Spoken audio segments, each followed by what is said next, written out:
దానికి ఇష్టం వచ్చినట్టు నా మీద స్టోరీ లేపిస్తే నేను భవన్లో పోయి కూర్చొని బాజాప్తా, ఎక్కడో కాదు, బయట ప్రెస్ మీట్ పెట్టలేదు, ఏ ప్రెస్ క్లబ్లో పెట్టలేదు, డైరెక్ట్గా తెలంగాణ భవన్ నా ఆఫీస్ అండి, నా పార్టీ భవన్లో పోయి కూర్చొని నేనేం చెప్పినా, నా మీద కుట్రలు జరుగుతున్నది, నా మీద విషప్రచారం జరుగుతున్నది అని చెప్పిన.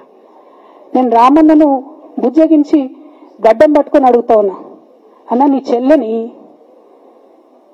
ఒక మహిళా ఎమ్మెల్సీని మన పార్టీ ఆఫీస్లో కూర్చొని నా మీద కుట్రలు జరుగుతున్నాయని నేనంటే మీరు వర్కింగ్ ప్రెసిడెంట్గా ఉన్నారన్నా, ఫోన్ చేయరా అన్న, నాకు ఏమైంది బేటా, ఎందుకు బాధపడుతున్నావు అని ఫోన్ చేయరా?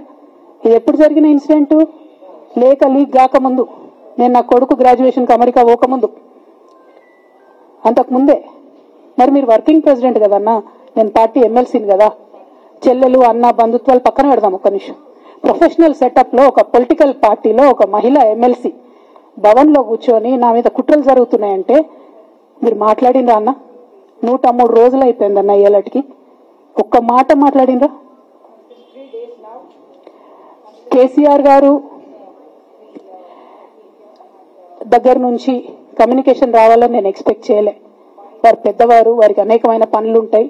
మొత్తం పార్టీని ఇప్పుడు పునర్నిర్మించుకోవాల్సిన అవసరం ఉంది. తెలంగాణకు జరుగుతున్నటువంటి అన్యాయాన్ని వారు ఎప్పటికప్పుడు దిశానిర్దేశం చేయాల్సిన అవసరం ఉంది.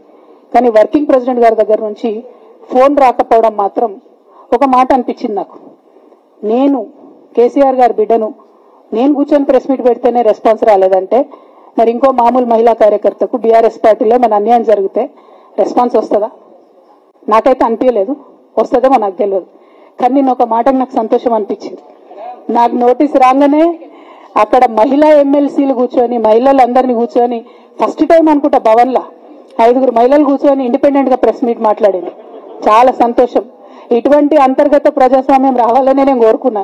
మహిళలకు, ఎస్సీలకు, ఎస్టీలకు, బహుజనులకు కోటరీల అడ్డంకులు లేకుండా యాక్సెస్ రావాలి, అది మైక్కి యాక్సెస్ రావాలి, బాస్కి యాక్సెస్ రావాలనే నేను అనుకున్నా. అది జరిగింది, చాలా సంతోషం.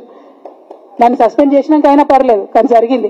నిన్న మహిళలందరూ కూర్చొని మాట్లాడి నేనేమంటున్నా అంటే, కేసీఆర్ గారు, కేటీఆర్ గారు, నేను, మా కుటుంబం, మాది రక్త సంబంధం.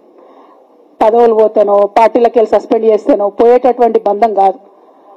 కానీ ఎవరైతే వెస్టెడ్ ఇంట్రెస్ట్ ఉన్న పార్టీలు ఉంటారో, పార్టీలో ఉండి కేవలం డబ్బు సంపాదించుకోవాలనేటటువంటి ఒక ఆలోచనతో, వ్యక్తిగత లబ్ధి పొందాలనేటటువంటి ఆలోచనతో ఉన్నటువంటి వ్యక్తులు, వాళ్ళకి కావాల్సింది ఏంది? మేము ముగ్గురం కలిసి ఉండొద్దు, మా కుటుంబం బాగుండొద్దు, మా కుటుంబం విచ్ఛిన్నం అయితేనే వాళ్ళకి అధికారం వస్తుంది.